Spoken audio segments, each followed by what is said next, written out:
Happy Tuesday. It is Tuesday, January 19th, 2021.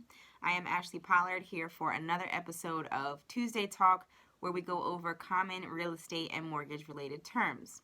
So today we typically talk about real estate, but we're going to slide over to the mortgage side of things today. And our term is going to be principal. So what's your principal balance? That's going to be the amount of money that you initially borrow from the bank. Now, let's say you're buying a home for $300,000 and you're going to put a 20% down payment down. So 20% of $300,000 is going to be $60,000.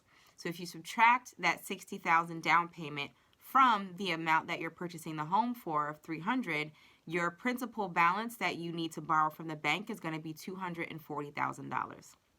Now, this principal amount is one of the most important things to think about when you're trying to determine how much home you can afford, because as soon as you take that loan out, it's going to start accruing interest. So it's important for you that you talk to your loan officer early on in your process and you get a solid idea of not only how much home you qualify for, but how much home you can actually afford. Because you're not only paying back your principal each month, you also have to factor in the interest that is accruing every day. You have to factor in other things as well, like taxes and insurance, that can be a large part of your mortgage payment.